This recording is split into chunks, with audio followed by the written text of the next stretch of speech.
भगवान विष्णु की पूजा मैं सबसे अधिक करता रहा और माता लक्ष्मी मुझ पर प्रसन्न होती रही। बड़े आश्चर्य की बात है कि मैंने बचपन से आज तक माता लक्ष्मी की बहुत ज्यादा पूजा नहीं की है। बहुत कम, शायद 5% से भी कम। लेकिन भगवान विष्णु की मैं पूजा 24 घंटे और शायद 5 वर्ष उम्र से लेकर अब तक मैंने बहुत बहुत पूजा किया। मैंने माता लक्ष्मी को प्रसन्न करने के लिए कोई भी खास उपाय नहीं किया है, लगभग जरा भी नहीं किया। लेकिन भगवान विष्णु को प्रसन्न करने के लिए मैं 5 वर्ष की उम्र से लगा हुआ हूँ। आज शुक्रवार है और माता लक्ष्मी जी का दिन है। मैं थोड़ी सी बात करना चाहता हूँ कि माता लक्ष्मी हम पर कैसे प्रसन्न हो, और इसके लिए मैंने माता लक्ष्मी की दिशा में कोई भी प्रयास नहीं किया। हाँ, भगवान विष्णु पर मैंने खूब खूब प्रयास किए। जब हम लोग को ये पता चलता है कि शास्त्रों के अनुसार समुद्र मंथन से जो रत्न निकले थे उनमें से एक माता लक्ष्मी भी थी, और माता लक्ष्मी को पाने के लिए देव और दानव दोनों ही चाहते थे कि माता लक्ष्मी उनको मिले। उसी प्रकार आज भी हमारे समाज में अच्छे लोग, बुरे लोग दोनों ही चाहते हैं कि उनके पास धन हो, यानी कि लक्ष्मी जी हो। सिर्फ सिद्धों को छोड़ करके बाकी सभी चाहते हैं कि उनके पास लक्ष्मी। मैं सिद्ध का मतलब कह रहा हूं जैसे देवराहा बाबा, और धरती पर उनसे ज्यादा धनवान होना मुश्किल है। जैसा कि मैंने पिछले वीडियो में बताया था कि देवराहा बाबा ने एक बार 700 बोरे नोट, 700 सैक्स ऑफ नोट, 700 बोरे नोट देवराहा बाबा ने एक बार बंटवा दिए। तो सोचिए देवराहा बाबा के पास उनके जीवन काल में कितना कितना रुपए रहे होंगे, अनगिनत। लेकिन देवराहा बाबा ने माता लक्ष्मी को प्रसन्न करने के लिए कोई प्रयास किया होगा, ऐसा मुझे लगता नहीं है। उसी प्रकार से मेरे जो दूसरे गुरु, हालांकि कहा जाए कि पहले गुरु जिन्होंने मुझे दीक्षा दिया था, ओशो ने, उनके पास 93 रोल्स रॉयस था। एक रोल्स का दाम अभी 10-12 करोड़ है, तो 93 रोल्स रॉयस ओशो के पास था। या उनका 65,000 एकड़ का आश्रम, 65,000 एकड़ अमेरिका में जिनका आश्रम हो, वो कितने अमीर रहे होंगे जरा सोचिए। 5 हवाई जहाज था उनका, वो भी जेट प्लेन नहीं, वो बड़ा वाला हवाई जहाज था। तो वो धनवान गुरु, मुझे भी नहीं लगता कि उन्होंने लक्ष्मी जी को प्रसन्न करने के लिए कुछ किया होगा। मुझे लगता है कुछ नहीं किया होगा। तीसरे गुरु डॉक्टर न्याय दत्त श्रीमाली जी, उनके पास इतना धन था, इतनी लक्ष्मी थी कि एक बार उन्होंने अपने सभा में, अपने प्रवचन में, कथा में जितने लोग आए थे उनसे कहा था कि तुम सबकी धन संपत्ति जोड़ लो, उससे ज्यादा मेरे पास है। अगर इनकम टैक्स वाले सुनते हो तो सुनते रहे। ऐसा डॉक्टर न्याय दत्त श्रीमाली जी ने कहा था। तो मेरे जो 3 गुरु हैं, देवराहा बाबा, ओशो और निखिलेश्वरानंद जी, डॉक्टर न्याय दत्त श्रीमाली, इन 3 गुरुओं से मुझे प्रेम रहा 92 से। मुझे बहुत बाद में पता चला कि ये तीनों इस धरती के रिचेस्ट गुरु रह चुके हैं। संभवतः ये 3 गुरु, देवराहा बाबा, ओशो और निखिलेश्वरानंद जी, इस धरती के रिचेस्ट गुरु रह चुके हैं। ये मुझे बाद में पता चला कि मेरे जो गुरुवर है वो बहुत ही अमीर आदमी है। लेकिन मुझे लगता है इन तीनों ने लक्ष्मी जी को पाने के लिए उस दिशा में कोई भी प्रयास नहीं किया होगा, क्योंकि मैंने नहीं किया। बचपन से मेरा, अब याद रखिएगा, इसी कथा में, समुद्र मंथन की कथा में बात आती है कि 14 रत्नों में से एक लक्ष्मी जी निकली थी, जिनको देवता और दानव दोनों ही पाना चाहते थे। यहाँ तक कि नारद भगवान की भी इच्छा हो गई थी माता लक्ष्मी को वरण करने के लिए। और तो लंबी कथा है, लेकिन माता लक्ष्मी ने किसको वरण किया? विष्णु जी को। इस सीक्रेट को समझिए। देवी लक्ष्मी किनको मिलेगी? विष्णु जी को मिलेगी। अब हम लौटते हैं सामाजिक जीवन में। हमारे सामाजिक जीवन में भिखारी से लेकर के धनपति तक सभी पैसा चाहते हैं। भिखारी भी घर से निकलता है तो कटोरे में कुछ कॉइन्स डाल लेता है, लोगों को सुनाते हुए चलता है कि देखिए और लोगों ने दिया है, आप भी दीजिए। तो सुबह सुबह आप देखेंगे भिखारी के कटोरे में कुछ सिक्के होते हैं जो उसके अपने ही होते हैं। वो दिखाता है लोगों को, सुनाता है कि देखो और लोगों ने दिया है, क्या तुम कंजूस हो? तो भिखारी भी धन चाहता है और उसे शाम तक कुछ न कुछ रुपए मिल भी जाते हैं। एक मजदूर घर से निकलता है, वो भी धन चाहता है, दिन भर मेहनत करता है। उनकी मेहनत देख के मैं दंग रह गया। अभी आप सभी जानते हैं कि जो मेरा प्लॉट वाला काम चल रहा है, माँ काली वाटिका, पड़गाबाद, छठ तालाब के सामने, माता काली के मंदिर के बगल में, वहां मैं देखता हूँ इस समय 7 प्लॉट पर बाउंड्री बनने का काम चल रहा है। वहां मैं मजदूरों को देखता हूँ। ये मजदूर जो दिन भर काम करते हैं, किस लिए काम करते हैं? पैसे के लिए। यानी कि लक्ष्मी उन्हें भी चाहिए और शाम तक उन्हें भी 200-400 रुपया तो मिल ही जाता है।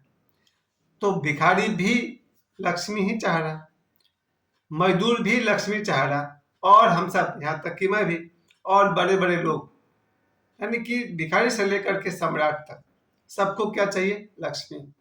और उन्हें मिलता भी है अंश रूप में।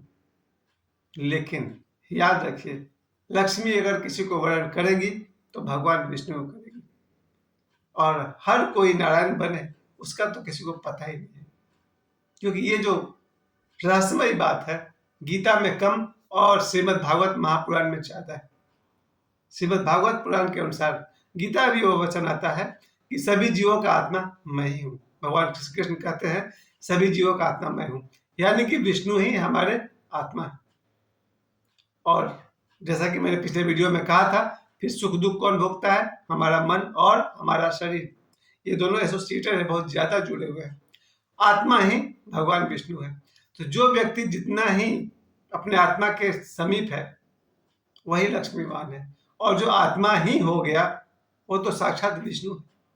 और इस धरती पर अभी देखा जाए, इस समय बाबा बागेश्वर जिन्होंने 300 बेटियों का विवाह किया, इन 300 बेटियों का विवाह करने में उन्हें लगभग 10 करोड़ रुपए खर्च हुए होंगे। कितना एकड़ था? 400 एकड़ शायद जगह में उन्होंने शादी का, विवाह का आयोजन किया था। तो ये जो 300 बेटियों का विवाह हुआ है, इसमें कम से कम उनका 10 करोड़ रुपए खर्च हुए हैं। एक 27 साल का लड़का के पास 10 करोड़ रुपया आया कहाँ से?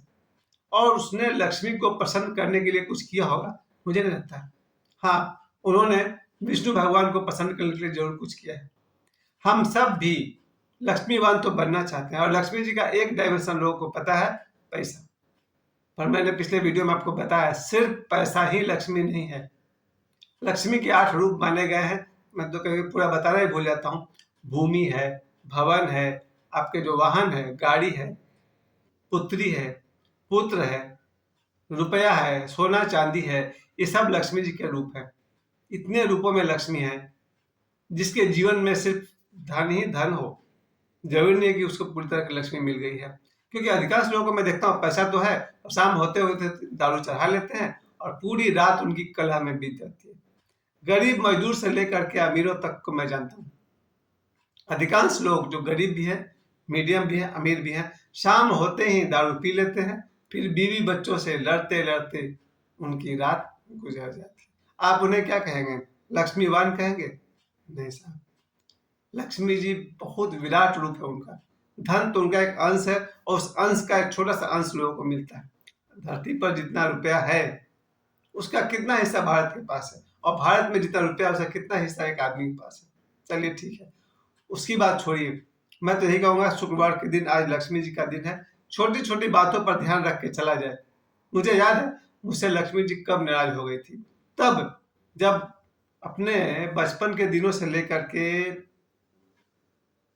31 ईयर्स तक, 31 के आसपास तक मैं रोज स्नान नहीं करता था। मुझे लगता था नहाना जरूरी है क्या, जाड़ा का दिन हो गया तो नहीं नहाया। मुंबई में था तो पानी का क्राइसिस था, एक हंडा पानी मिलता था, 100 रुपया महीना लेती थी जो पानी देती थी, तो वहां पानी की कमी थी, तो 2-3 दिन में एक बार नहा पाते थे। मुझे लग रहा कि मुझ पर लक्ष्मी जी तब नाराज हो गई थी, तब तक नाराज थी जब तक मैं गंदा गंदा रहता था। यानी कि शरीर से आदमी को साफ सुथरा रहना चाहिए। मेरे कपड़े गंदे होते थे, जो आदमी खुद नहाया है उसे कपड़े भी गंदे रहेंगे। मुझे लगता है मुझसे लक्ष्मी जी नाराज हुई थी जब मैं नहीं नहाता था रेगुलर, और मेरे कपड़े धुले हुए नहीं होते थे। तो पहला प्रयास आप सभी को करना है, प्रतिदिन स्नान करना चाहिए, और जहां तक हो सके प्रतिदिन वस्त्र धोने चाहिए। खैर, आपको मुश्किल लगता होगा, मुझे मुश्किल नहीं लगता, आसान है, किया जा सकता है। जब रोज आप दांत का ब्रश कर सकते हैं, रोज स्नान भी कर सकते हैं, रोज कपड़े भी धो सकते हैं। चलिए ठीक है। दूसरी बात जो मैंने देखा था अपने जीवन में, लक्ष्मी जी मुझसे तब नाराज हो गई होंगी जब मैंने अपनी माता जी को रुष्ट किया होगा। बहुत बार बच्चे होते हैं जो माँ के कष्ट को नहीं समझते हैं। जब मुझसे कोई भूल हुई होगी अपने माता जी के प्रति, अपने बहन के प्रति, तब मुझसे लक्ष्मी जी रुष्ट होगी, मेरी धर्म पत्नी के प्रति। साल में 1-2 बार तो गलती हमसे भी हुआ होगा ना भाई। और जब भी मैंने अपने पत्नी का अपमान किया होगा, जरूर मुझसे लक्ष्मी जी रूठ गई होगी। तो फिर क्या करें? आज मेरे जीवन में मेरी पत्नी तो नहीं है, मेरी बेटी मेरे पास है। मैं कहूंगा मुझसे जितना बन पड़े अपनी बेटी का भरपूर सम्मान करूंगा। और सिर्फ अपनी बेटी का ही नहीं, सबकी बेटी का भरपूर सम्मान करूंगा, क्योंकि अपनी बेटी दूसरे की बेटी उतना डिफरेंस करने की जरूरत नहीं। लक्ष्मी हर जगह है, हमारी बेटी में है तो आपकी बेटी में भी लक्ष्मी जी है। तो मैं तो आप सभी को ये शुभकामनाएं दूंगा। आप सभी के जीवन में लक्ष्मी जी की कृपा की बरसात हो, सबके जीवन में लक्ष्मी जी की कृपा बनी रहे। धन्यवाद।